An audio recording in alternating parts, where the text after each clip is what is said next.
अखेर तारीख ठरली। या दिवशी महाराष्ट्रात होणार पेरणीयोग्य पाऊस। नमस्कार शेतकरी मित्रांनो, राज्यातील लाखो शेतकरी सध्या एका प्रश्नाचे उत्तर शोधत आहेत।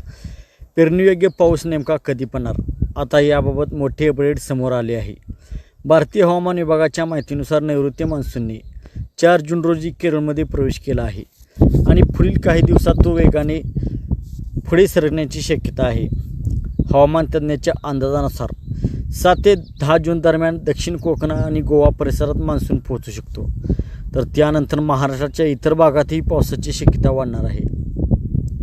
मात्र शेतकरी मित्रांनो, सुरुवातीच्या सरी पडल्या म्हणून लगेच पेरणी करू नका।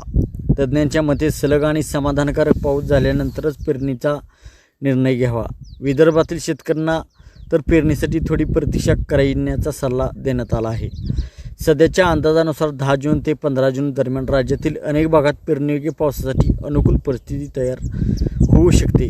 मात्र जिल्हानिहाय परिस्थिती वेगळी असू शकते। यंदा हवामान विभागाने जून महिन्यात देशात सरासरीपेक्षा कमी पावसाचा अंदाज व्यक्त केला आहे।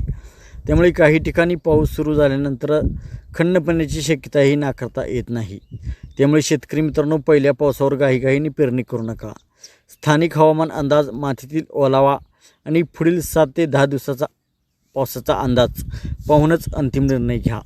तर मित्रांनो, तुमच्या भागात पाऊस सुरू झाला आहे का? कमेंटमध्ये नक्कीच सांगा। आणि चॅनलवरती नवीन असाल तर शेतीविषयक अपडेट्ससाठी चॅनलला सबस्क्राईब करायला विसरू नका। थँक्यू।